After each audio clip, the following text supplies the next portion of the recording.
What?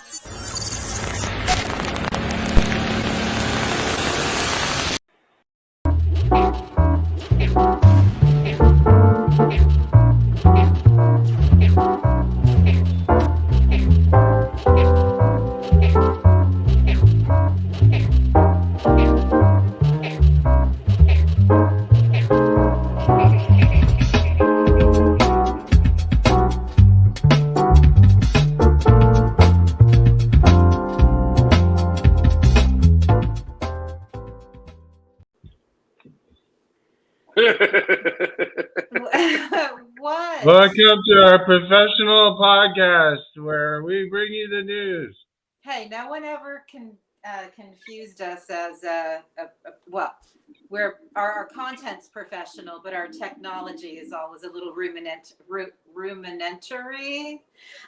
Welcome everybody to Rad Pod and Chill. My name is Heidi Kuda. We're going to be talking nerdy to hi-fi, and we're also here with my dear friend Jim Stewartson. I'm always so happy to see you guys. It's Thursday night, and even though I'm in the faraway resources of the woods somewhere, I still managed to MacGyver being here with you guys tonight. And it would be hilarious if my Wi-Fi actually worked as opposed to usually. But I'm super happy to be here with you because even though I'm trying to do a little Rad Pod and chillin' myself, there's a lot of breaking news.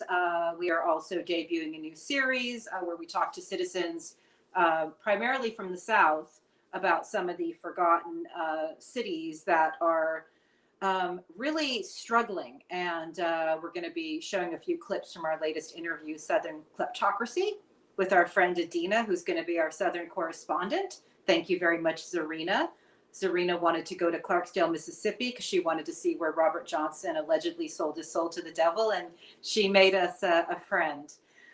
So yeah, guys, I was getting messages from Marty all day. Our friends will know that's Martin Scheel, ex-Fed, retired IRS criminal investigator, because we were hoping for some bomb-ass indictments, but we did get some good news. So yeah, why don't we start there or wherever you guys want? What's on your mind? I don't know. It's always a good day when Trump gets indicted, but you know, the fact that whatever it was his fucking janitor or whatever got indicted, like, okay, great. I'm glad we indicted the janitor, but you know, let's move along. There were barricades in Fulton County today. Yeah, it's a big deal. It's a big deal. So I don't know what's going on there, but Fanny did say the end of July, early August. So you know, that's about where we're at. Yeah, that's right. High five. I just need to point out how bad Trump and his people are at technology. Because I was reading through the indictment, and you know, the guy said, "Hey, Trump wants us to delete the server." You don't delete a server; you delete data from a server, and then he drains the fucking pool. This is amusing. Into the server room to try to wipe stuff out. Except here's the thing: if you have decent data retrieval people who know how to get data from damaged hardware, it's not that fucking hard. So I don't know. Oh, sorry. It's just technical incompetence. It's not, but there's no technical. There's no technical at all, right? You remember when Trump was talking about Hillary bleaching her emails and how she hit her phone with a hammer? Because the dumbass actually thinks that that's how you get rid of data, right? Like he did. So he was like, I know, dump the whole fucking pool on it. And that'll get rid of everything because it can't survive that. It's like, no, actually, these things are basically waterproof at this point. You're just dumb. So, well, you know, so speaking of what I'm very sad for, to be honest, is poor Carlos de Oliveira, who I don't know what the fuck they have on Carlos de Oliveira, but it's got to be more than like whatever 10-year fucking sentence he's about to run for trying to dump a pool of water on classified material because his trader boss told him to. Right? So what is going on with that guy and Walt Nada? What do they have on these guys that makes them so scared to flip on an obviously doomed man that that they'll go down with this big flabby ship? I don't get it. Well, so here's what I think. Speaking of Paul Manafort and technology and criminality and gangsters and convicted criminals that helped accelerate global fascism, it's really important to note that, part of the reason Paul Manafort got pinched is because he didn't know how to take a, Word document and make it into a PDF, if you'll remember. It's like when we're talking about criminals, they may not always associate with their best and their brightest. They're just willing to crime alongside them. And I also think that is actually a legit point. It's like if you are a known criminal and have been for decades, and you also are a known chiseler that doesn't pay your bills, you're not always going to be able to get the best people beside you. In fact, your allies are more than likely going to be criminals themselves, already with indictments or having done some time or having, had to pay off and settle out of court. So that's one of the profoundly important lessons I learned from Ruth Ben-Ghiat very early on, is that they surround themselves with criminals. They're not always going to be the best. They're just people who are unethical, amoral, and clearly don't know how to, make a Word document into a PDF. You have all I have to say is that we are fucking lucky that fascists are incompetent. I mean, it's always been their shortcoming. They've always failed, but it's mainly because they're fucking idiots. And if they ever do get a better class of criminal, we are in trouble because we can barely keep ourselves going against the fucking Keystone Coup clan. So they're not stupid. I think it's important. Look, yes, the thing about fascism is it's a very stupid idea, right? Because if your entire being is to expand into other people, to take other people's shit, eventually you run out of shit to take. So then what is your entire point of being, right? So fascism itself is just dumb, but people use it, right? People who are much smarter than just morons. I wrote a piece a while back, but then I posted it recently on Twitter about how we sort all the psychopaths to the top of the pyramid, right? Yeah. And not only do we sort all the psychopaths to the top, but once they get there, once they've gotten to their pyramid, they start creating more sociopaths below them, right? They replace anyone who gives a shit about human beings because that person's a cuck and he's going to cost me money because he's not going to rip off my fucking gardener, right? Like that is the essence of, in my opinion, what I call the big problem is that our system right now, because capitalism and a whole bunch of other shit we don't need to talk about right now, sorts these fucking assholes to the top. Because if you don't care about human beings, if I don't care about anybody else in the world, then I have a whole bunch of different options that my competition doesn't, right? If my competition cares about human beings, then I'm going to trump them because I have a whole bunch of buttons on my game controller that they don't have. Right. Simply because I don't give a shit about human beings. So we've allowed this, and I think there's a lot of evidence to say since the 70s and 80s, we have allowed this fucking billionaire oligarch fucking capitalist street to push all these psychopaths, literal psychopaths, Koch, Musk, Mercer. I mean, all of these guys who've collected tens and tens of billions of dollars. You have to be a psychopath. Why? Because in order to collect that much money, you have to fuck other people to do it. And so it's super, I think important while we're, looking at these individual people to understand that the entire system is basically rigged to benefit them. Now you can talk. I was just going to say, you forgot. Oh, hi. Thanks for checking in. I'm still a piece of garbage. You can't do that during my TED Talks. That fucks me up. You know that. I waited till the end. I waited. But yeah, Peter Yeah. Thiel's in there too, because well, I didn't say Peter Thiel because I sure meant to. no. Oh, I was listening. Because that dude is the Antichrist. He's the closest literal approximation to the Antichrist.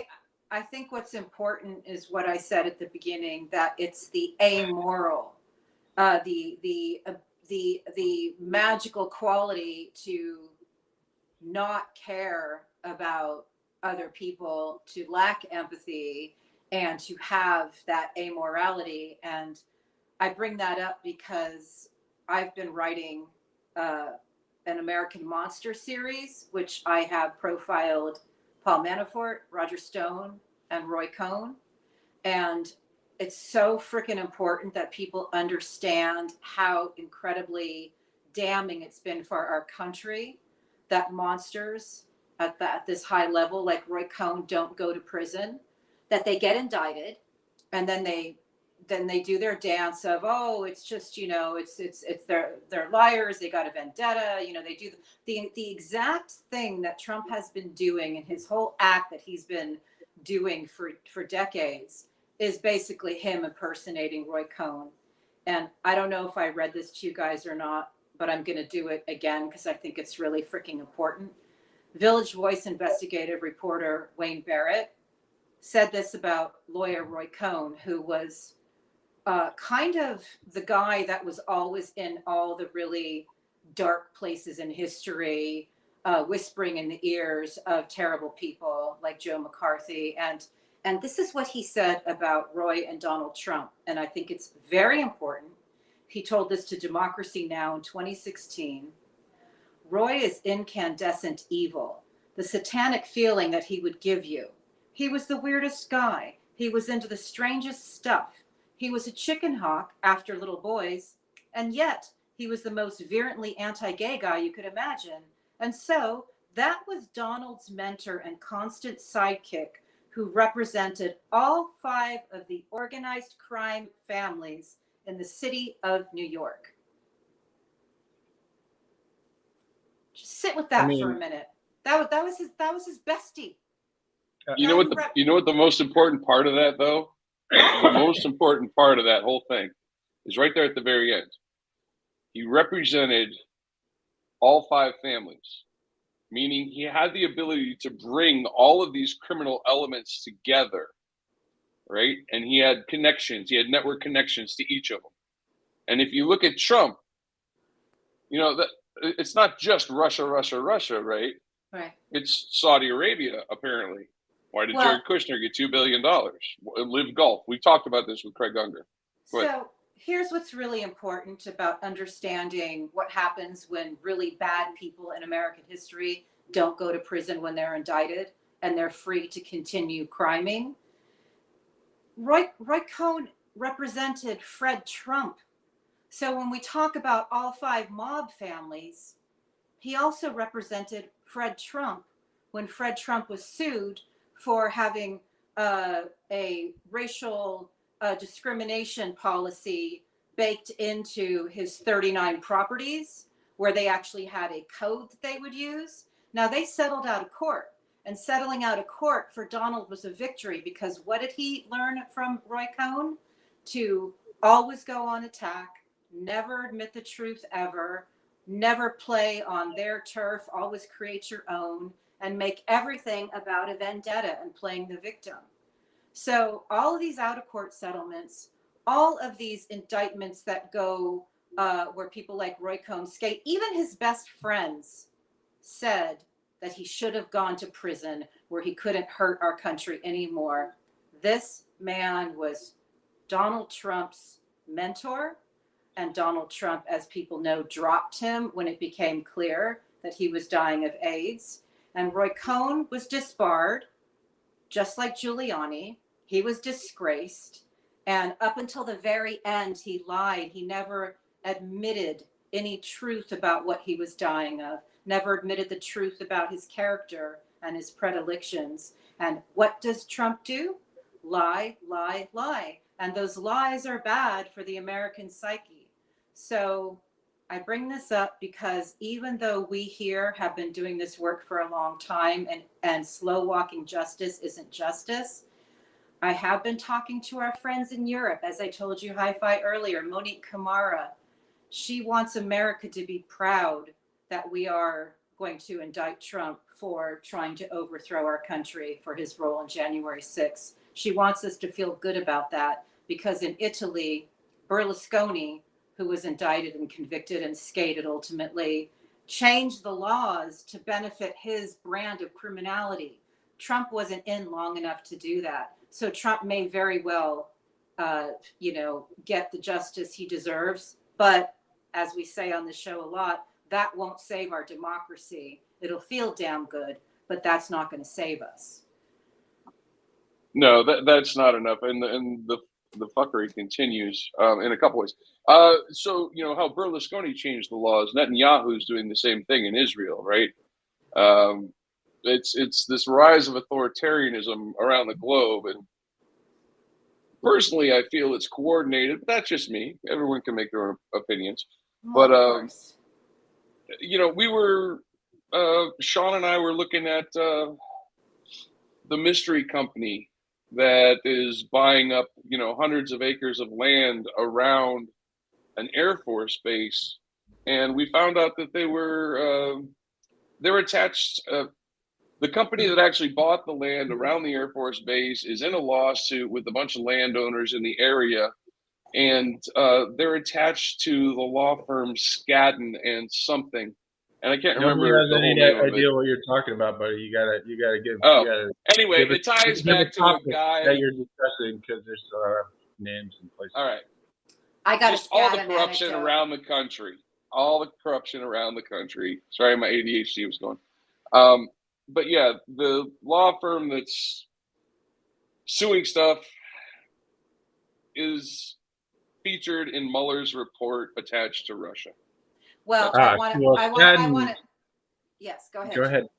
Well, I just No. want to do a quick anecdote about Skadden, this law firm that he's talking about. When Paul Manafort, the handler and fixer in Ukraine, working directly, with Putin's oligarchs to get Yanukovych elected, Yanukovych, whose slogan was "Lock her up," about what one of the leaders in Ukraine, Yulia Tymoshenko, help me with that name. He did lock her up. She was like his PM, and he did lock her up, right? And it created such a furor in the world and in the country that Paul Manafort, his fixer and handler, who then came to America to help get Trump installed on behalf of Putin and the oligarchs, he hired Skadden to do a report on whether or not the arrest and the locking up of Yulia was justified. And Skadden found that it was justified. So that's kind of what we're talking about and what we're dealing with. And later, let me just put a little fine point on it. They had to pay millions of dollars to Yulia and millions of dollars paid out in a lawsuit, I think also to the Department of Justice, because that report was found to be, not accurate. All the same people. All the same people. And that fellow Vanderswan. Oh my God, he did a little bit of jail time, and I think he got kicked out of the country, didn't he? Yeah, he was the Holland guy, and I'll pull up an old thread to remember some details around him, because wow, he was very very sketchy. The corruption is deep. The corruption runs for decades. We know Trump was into this shit in the 80s, right? And then Jim retweeted a pretty good one. Oh, sorry. Before you move on to what Jen retweeted, I just want to remind myself of what I knew about Vander Swan. It's worth noting that he worked for... Is it Vander Swan? Vander It's a Swan. Z, isn't it? ZW. Yeah, ZW. Vander Swan. Yeah. Vander Swan. He worked for Manafort and Gates to deliver that bogus report regarding Ukraine. So that's what he did. So that was his connection. Yeah. So anyway, not all grim though, because we have activity. We have Georgia. We have indictments. We have low-level pool boys. We have pool boys and server rooms. None of it's good enough. We need people indicted with crimes that are going to get them in custody. Mm-hmm. Agreed. So, look, I just I am a little concerned, that lots of people are getting super, excited about Donald Trump and his fucking pool boy getting indicted. As Heidi said, that ain't gonna do shit. It's not even gonna do anything to just indict, Roger Stone and Mike Flynn and Steve Bannon and all of these fucking people that we know are running the show. What we need is good old-fashioned fucking law enforcement to roll into these goddamn organized crime networks and shut them the fuck down. We know where they are. We know who's running them. We've seen where the money comes from. There's fucking thousands of us out here explaining to the goddamn government what's going on. It should not be difficult for somebody in the goddamn federal government to look at this criminal organization, which is blatantly working on behalf of a foreign government, and shut it the fuck down. But instead, we're waiting for this one guy, and God bless Jack Smith. I am so glad he's out here doing his fucking job, right? But where are the other 2 million people in the goddamn federal government who could be doing something about this? They're doing nothing. They're sitting around waiting for Jack Smith to maybe get Donald Trump. In the meantime, there's networks full of people spreading poison, right? Selling fucking horse dewormer to people, and they're dying because of it, right? It's happening all over the fucking place. We know it's happening. We've got Mike Flynn out here using this stupid QAnon movie to literally train people to what? To go after psychopath pedophiles, which he defines as people who don't like his QAnon movie, who happen to be Democrats. Isn't that fucking weird? But it's not just like some internet thing. It's a fucking training camp, a paramilitary training camp in Florida where physical human beings are going to go listen to Liz Crokin. The lady who literally has Pizzagate is real in her fucking bio on Twitter is going to teach you who the pedophiles are and how to go after them in the real world. There's going to be military professionals teaching you how to use your fucking weapons to go after psychopath pedophiles, right? We're not talking about something that we're going to be able to put down with Jack Smith doing some fucking indictments. So yes, I am super happy that he is doing his job. In the meantime, where's the FBI, the criminal division of the Department of Justice? Where are these fucking people who are supposed to be protecting us and are not? Thank you for coming to my second tip. Thank you. I would just like to say for the record that I personally, I think Commander is a better judge of character than the Secret Service HR department.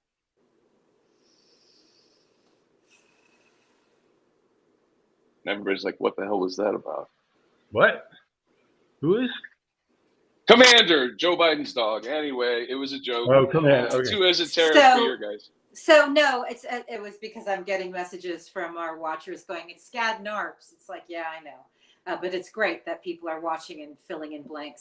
So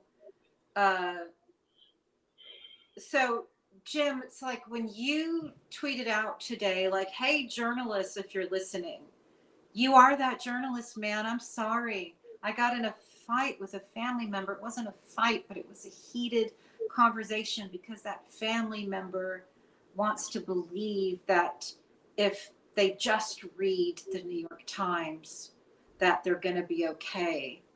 And I had to explain that that's not how it works. And I had to explain, no, I'm serious. This is No, I know. you know, like, it's amazing because we all do this work because it's civic duty. It's so important. And then it's like your own family. It's not penetrating. And it's, you know, I had to explain who Maggie Haberman was. And I had to explain like that a periodical can do really important work, but then they can also normalize. And I had to explain how the normalization warriors are central to the fascist creep. And that it was very troubling because people want to believe there's a safe place to go to get the information. And I had to explain what Substack was, and I had to explain Ruth Ben-Ghiat and David Pepper and Jeff Charlotte and Keir Giles and this whole thing. And it's like they just want to know they can go to a place like the New York Times and they're going to be okay. And that's not our world anymore. That is a world that doesn't exist anymore. And I'm sorry to break the news to people. Can I give another example that I think is relevant to exactly this?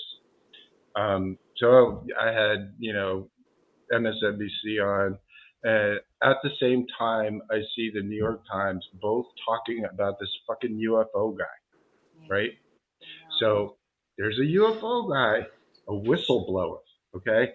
So first of all, if there's a whistleblower who gets pulled up to the House, Congress, to whistleblow, he's probably a Kremlin asset who's getting paid for it. Because, and I don't say that to be blue and on, I say that because all of the other ones are. Like, literally, they caught them. They caught them on the stand saying, hey, did you get paid by this Kremlin asset over here? And they're like, yep. And then they had, like, RFK Jr. and shit, right? Yeah. So last night yesterday they have this fucking dude, Jeffrey Grush, or David Grush, I forget what his first fucking name, Grush. And dude has a long history of being batshit fucking crazy. Dude has on his own website, there's a conspiracy theory that what really happened here is that Mussolini, I shit you not, shot down a UFO in 1933. And then the Pope stepped in after Pius XII stepped in and shipped it to New Mexico in 1945. And this dude is here to say that there's fucking aliens and there's fucking giant spaceships in fucking New Mexico, which there is definitely not. I promise you, there are no fucking aliens or spaceships in New Mexico. This guy was getting paid to do it. And you might ask, why? Who gives a shit? UFOs are fun. Why does it matter if Stephanie Rule is up there spending 15 fucking minutes on UFOs? It matters. Because it matters. Because there's no evidence that there's aliens, and that's what this dude is talking about. I wanted there to be aliens since I was this little. Yeah. I wanted to be an astronomer since I was this fucking little. I want there to be aliens. There aren't any that we are contacting. I'm sure there are somewhere out there, way the fuck out there, but none of them have been here. There's zero evidence for it. It's not going to happen. Hold on, I'm almost done. Fucking UFOs have been used for 75 years to crack open people's brains by giving you that magical thinking where you want to believe. To your point, Heidi, I want to believe in UFOs. They don't fucking exist. UAPs do. There's things up there. We don't know what they are. Who gives a shit? That's an airspace problem, not an alien problem. So it matters when the New York Times and Stephanie Rule and all these idiots tell these stories like lawmakers are concerned about all the secrecy about UFOs, when the reason they're concerned is because of a moron who thinks Mussolini shot down a UFO. That's what I have to say about that. TED Talk 2 or 3. Thank you very much. So I need to buttress your point by saying the party told you to reject the evidence of your ears and eyes, and if you're going to squeak your chair, high five, mute. Okay, it's distracting.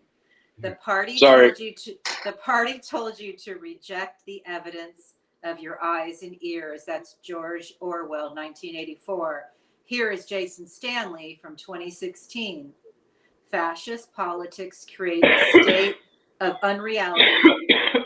Jesus Christ, you guys! We're just extra noise tonight, The kids. squeaky, Extra the noise for coughing. it. Hold on, let's It's like an just Italian household. I have to scream over you.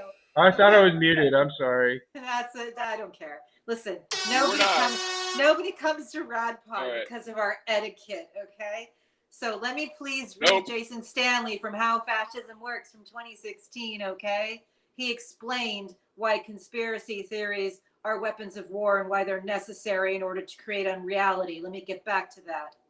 Fascist politics creates a state of unreality in which conspiracy theories and fake news replace reasoned debate.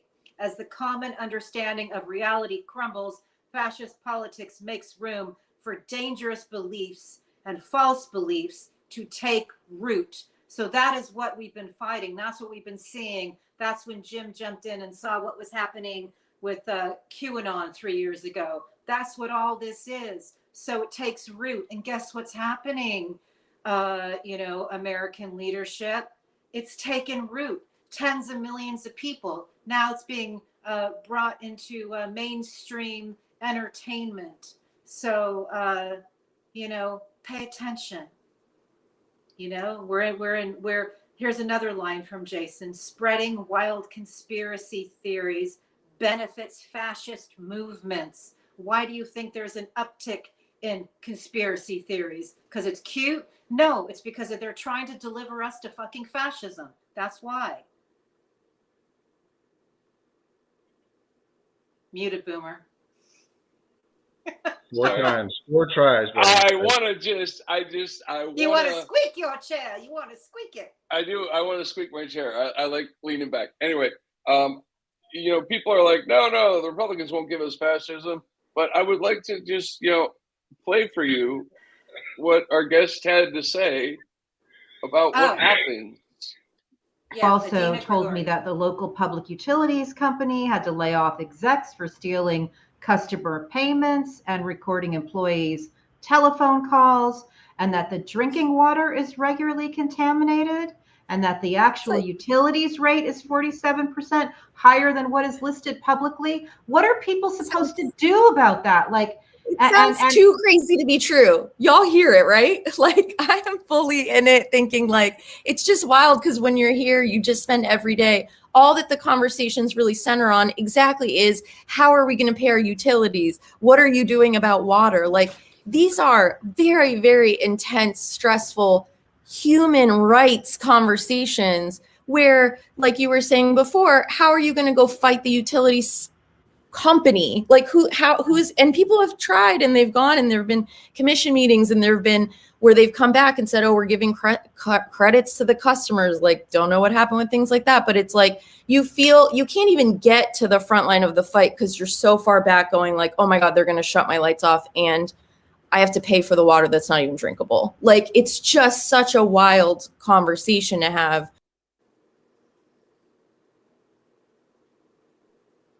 So that was Adina Grigori. She is, I'm calling her our, Southern correspondent. Her parents are from Romania. They came here to get away from all that stuff. And what she's describing in Clarksdale, Mississippi, in that Southern Kleptocracy interview that we did, she's describing Moldova. She's describing what Zarina was reporting from Moldova, where when Putin withheld the energy that he was selling to them for cheap, so they had to go buy their energy from Finland and spend so much more money. People there are now, do we eat or do we pay our utility bill? That is Clarksdale, Mississippi. It's been abandoned in what she described as a slow motion Katrina. Population bleeding out, hospitals shutting down, one hospital left. The conversation all the time is what happens when that hospital is gone? And this is happening in America today. And it's important that we tell these stories because nobody else is. I don't see anybody else doing the kind of work that our show does. So thank you, Adina. Thoughts, Jim? Or should I go?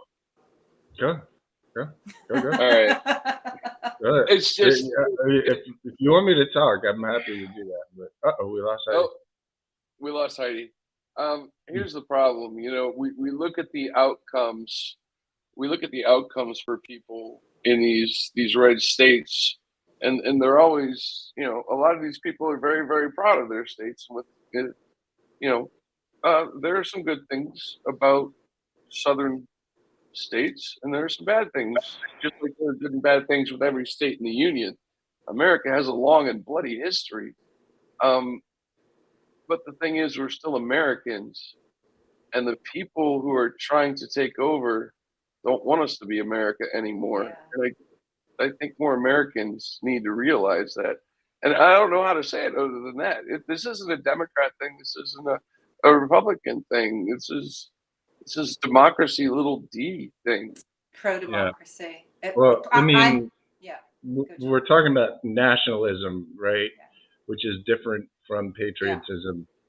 Yeah. Nationalism is, you know, theoretically about loving your country, but you know, the way that it is weaponized by fascism is extremely well known.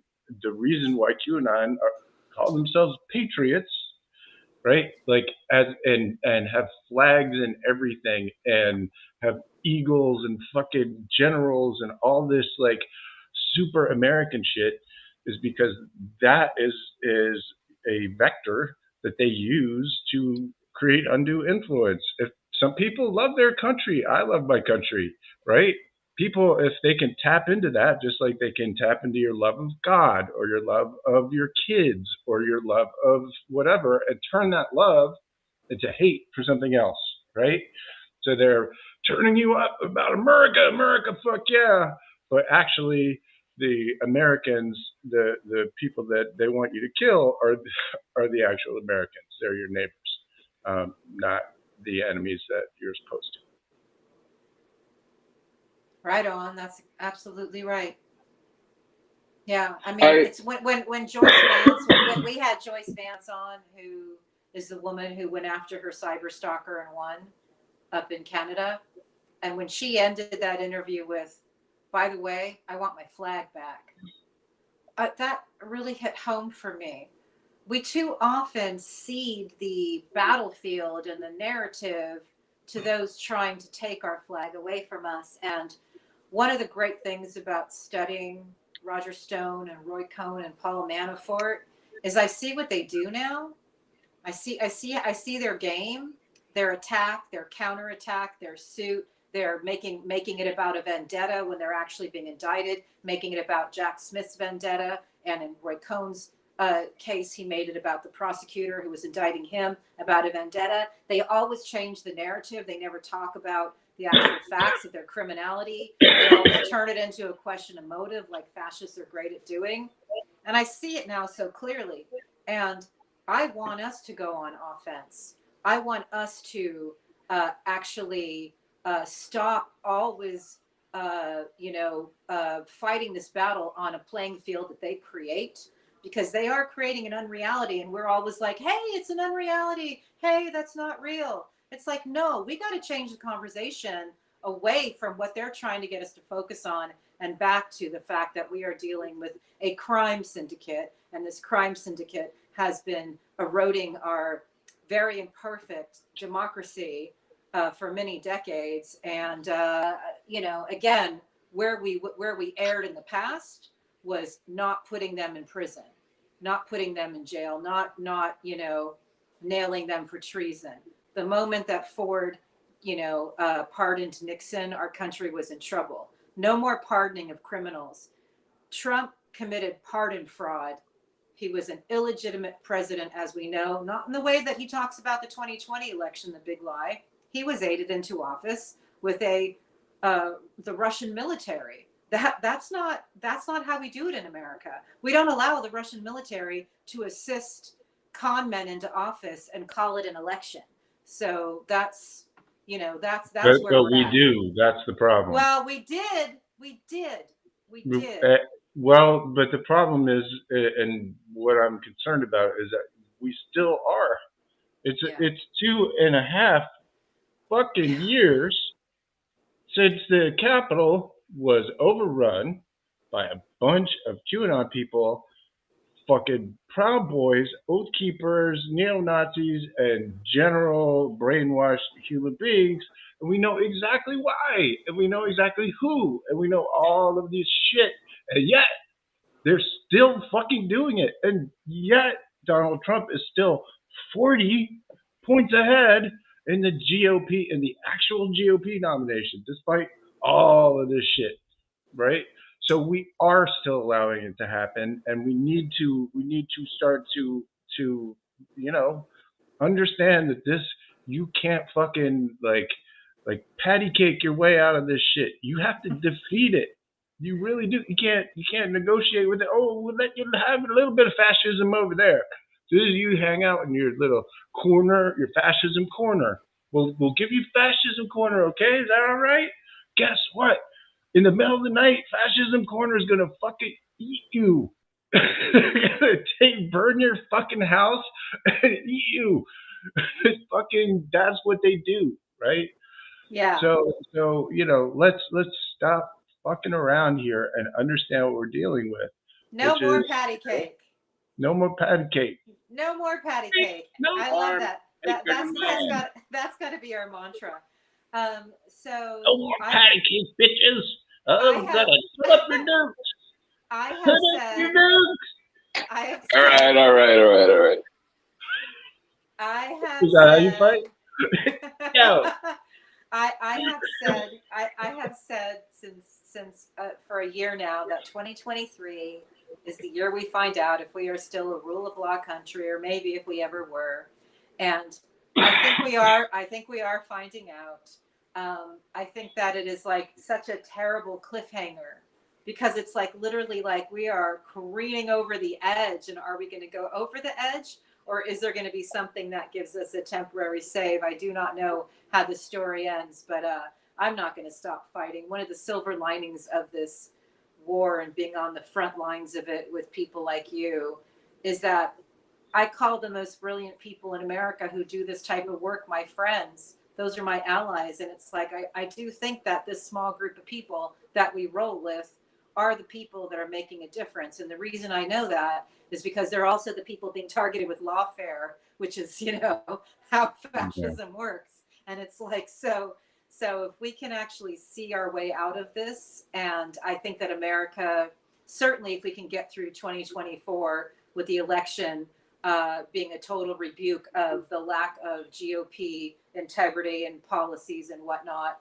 that we can get to the structural reform part of this, because again, Trump going to prison won't save us.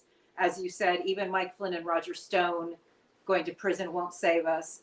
But voting out the criminals that have been put into positions of power, voting out, as Martin Shield was saying, we keep on putting stupid people, in office, and these are like the worst of us. So, and I'm not talking about the devious, and I'm not talking about some of the players who obviously are smart but amoral. I'm literally talking about we have some really,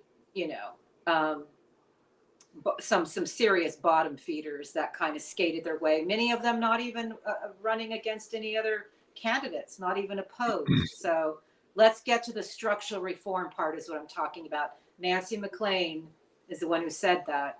She said, we need to, get Democrats in, as many with integrity as possible, have a complete rebuke of these horrible Christo-fascists that have been basically the Republican activists in the Supreme Court, rebuke that, and then get to the reforms.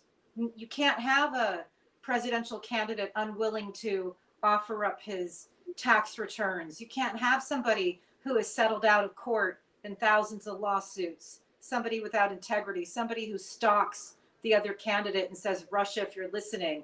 We need to not That can't happen anymore.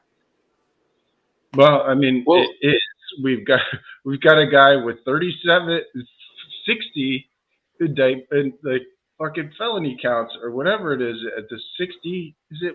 I don't know. It's hundreds of fucking years, and he's still running. So yes, I mean, we are still allowing that, and that is the fucking problem. We still got feckless weasels like Merrick Garland out here worried, like, I'm sorry, but we're in this obsession with drama where we have to be in the fucking middle of everything, and it's got to be a big fucking no, dude. You're the government. There's some criminals. Go get them with the power that you have in your job. What the fuck, right? We're like addicted to this nonsense that everybody's got to have. No, when our country was born on not being fascist, on not being theocratic. That's literally what we are. So I don't give a shit about your institutions and your fucking DOJ rules or whatever.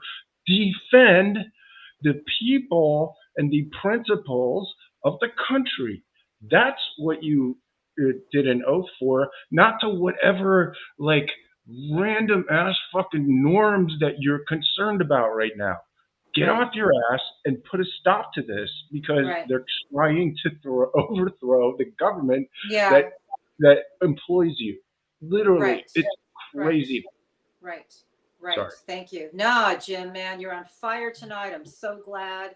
I've been out in the woods, not really paying attention, so I needed this fire. I do want to say, when criminals who are indicted do not go to prison, guess what they get to do? They get to install people like Ronald Reagan. And why that's bad, and why I bring it up, is Nancy Reagan called Roy Cohn after Ronald Reagan was elected and thanked him for getting him elected. You know what he did? According to Roger Stone, another one of his proteges, he had a guy named John Anderson challenge Reagan for the Republican nomination. He had him be the Liberal Party nominee. There was a three-way split in New York, and that three-way split allowed Reagan to win the electoral votes with 45% of the vote. It was a setup, and it worked. That's 1980. Roy Cohn's meddling, according to Roger Stone. So here's why I bring it up. What the fuck, America, do you think RFK is? What do you think he is? Do you think he's some legitimate candidate spewing all the conspiracy stuff? We've already talked about that, right? What is he? He's a Roy Cohn decoy, again, to split the vote and deliver us to fascism. He also likes UFOs. I'm not kidding you. Oh, okay. So can I just tied it right up? I tied it up. You tied it up. Bow. and Mike Flynn's younger brother was talking about this idea, and I don't like the idea, but he mentioned that RFK Jr. could be. He keeps whatever he plays anyway. He was saying Trump could have RFK Jr. as his vice president and pull both Republicans and conspiracy-minded Democrats. Right. Yes, and you know who else is eyeing RFK? Mike Flynn. Who? Mike Flynn thinks he's going to be RFK's vice president. I'm not kidding you, because he knows Trump is going to have a hard time with like 75 court cases simultaneously. Even for Trump, that might be stretching it. So Flynn could be awkward. Flinny is both. He's courting both RFK Jr. and Vivek Ramaswamy or whatever that is. To be vice president. In the meantime, a motherfucker better be getting indicted any fucking minute now, because dude's out here trying to get people killed with, Pizzagate shit. Yeah. For real. Terrifying. Andy's bringing it to my state, which is no. Anyway.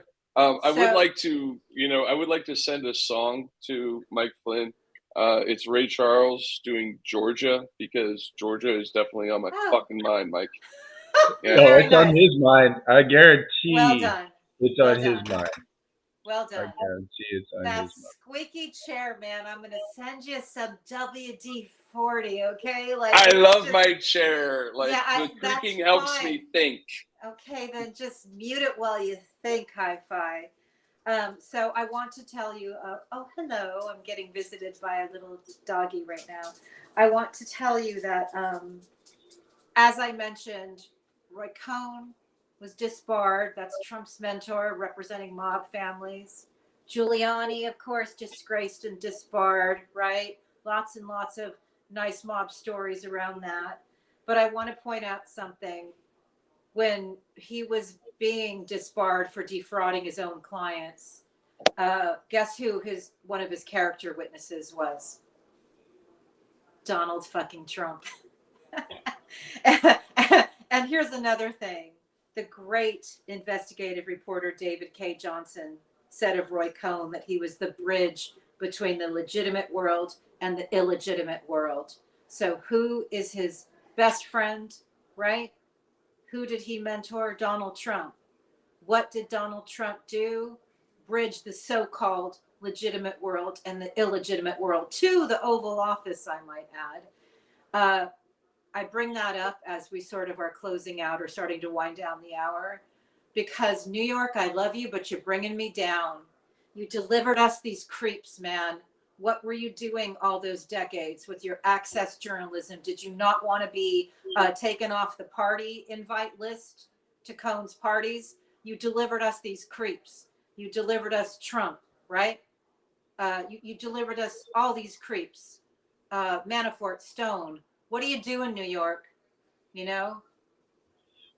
Look, I mean, look, I was born in Brooklyn, so be gentle. Not everybody in New York is bad anywhere It's anywhere not else. that. New York, I love you, but you're bringing me down. It's like, who I wasn't for love. the investigative reporters? What I'm more concerned about is not the various oligarchs that it's produced, but the fucking mayors that it hires, right? Like, you've got this Peter Thiel crypto dipshit fucking running New York right now. Literally can't.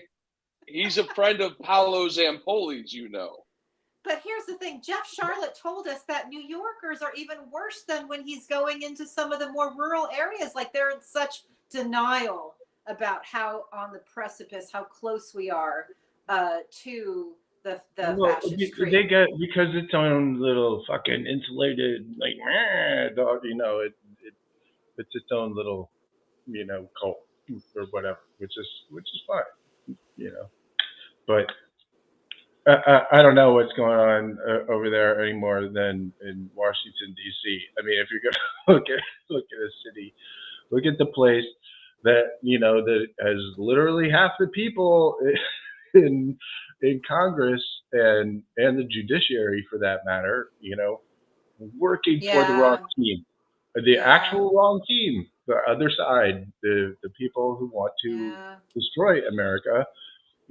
Half the country is working for them. So we got a lot going on right now. We got a lot of work to do, man. I mean, the big picture for me is it doesn't seem like they care about the 2024 election anymore. So that is what I'm seeing right now. Like, the level, the in the last several month or so, since the indictments started coming down, and we've all, I mean, it's even made it into the MSM that Trump said something spooky on Truth Social, right? And I'll actually get into the important part and how it's actually radicalizing people to violence. But at least the MSM is going like, wait, seems like they're getting even weirder right now. Well, they are. They're training people to go after psychopath pedophiles who happen to be Democrats. Literally, like that. We're at the phase where they're just going as fast as they can towards maximum radicalization, and that's something I haven't seen since 1/6, right? Where they're just going at every possible angle that they can, as hard as they can, Yeah. You know, usually there's a direction. They're just throwing veneer. they're throwing everything at it. The child trafficking, all of it, Right. Pizzagate. Right. It seems to me like they've given up on elections for the time being. So I do want to say that related to what you just talked about in the mainstreaming of QAnon, do look for a report written by me with the assistance of you two and Dr. Mia Bloom, who gave me a brilliant interview on the subject in Byline Supplement, I believe Saturday. So please be on the lookout for that. So speaking of mayors, I was friends through a mutual friend with the recently departed mayor of Los Angeles, Richard Riordan. And I once asked him his definition of a bureaucrat. And he said, somebody who clings to their job for 30 years. And this is exactly what he did, right?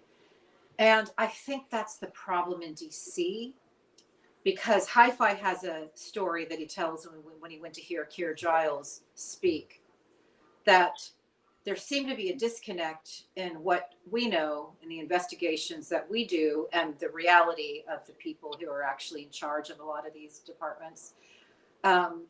We need some guts. We need people not to be worried about, oh, if we stick our head out, you know, they're next in line. Like, no, we need everybody collectively to be frontline warriors on this. It can't just be headlines from Sheldon Whitehouse. We need everybody involved in this fight, because there's not enough of us, and it's not about somebody losing their job or trying to cling to their job for the next administration. It's literally like, we're at war. This is a cliffhanger. All the money's already betting on fascism. I think they think it's going to be good for them, but it's not going to be good for them. As we know, big business backs fascism, but it's not good for big business. You know what I mean? Like, it's always bad. This never ends well. So it's like, America, you know, remind us that we shouldn't underestimate you, because, you know. Yeah, I mean, one example, right, is let's talk about Stalin for a minute, right? Who tried to be friends with fascism, right? He invaded Poland in 1939. Yeah. He was he was just fine with Hitler until Hitler came for him, Yeah. right? And you know, tens and tens of millions of people on both sides of that conflict happened, because dude thought that he was going to be able to negotiate with fascism. Right. That's not a thing. Yeah. That doesn't happen. If you're negotiating with fascists, there's an old saying in poker: if you're at the table and you can't figure out who the mark is, it's you. You're the mark. Yeah. Yeah. So one of the reasons I know that we're in America right now is if we were in Russia, you wouldn't be able to tell that story. They don't tell the story of Stalin and Poland. That's not even anything anyone's allowed to talk about. So we need to hang on to our freedoms while we still have it. Another story that I have that I just wrote for Byline Supplement is I'm documenting what we've lost and where we need to go and how we need to get there. Because if we don't look at what we've lost, like with clear eyes, right directly, you know, in the face of all these losses, then that's part of what our defect is, by allowing the playing field and the narrative to always be set by the criminals that are trying to destroy democracy. So it's very important that we have, you know, clear-eyed reality at all times, because this is a fight for reality.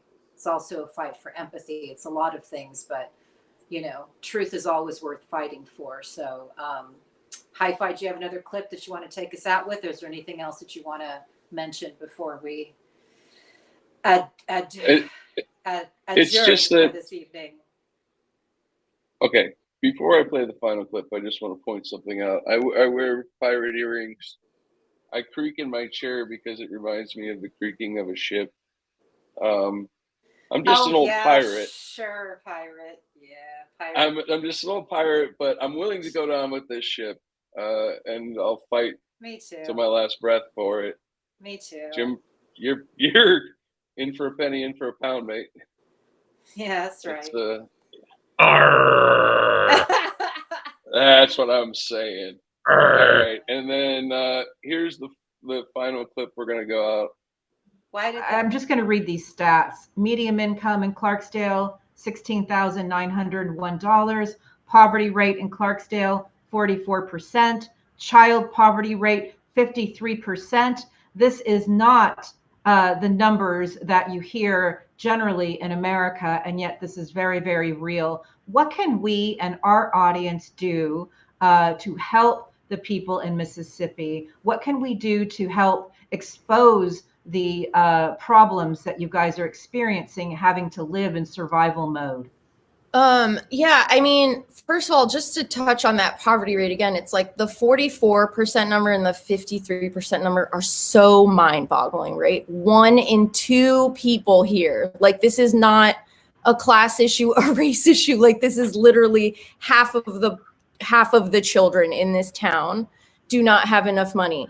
And you need to remember, everyone needs to remember, poverty is like, the way we define that scale at this point is already skewed, right? Because no one watching this would want to or think that they could live on $16,000 a year. And the bar is like way higher. It's not even like, well, it's okay, because if everyone got to 24, we'd be fine, right? No, it's just like not enough money for people to literally be alive.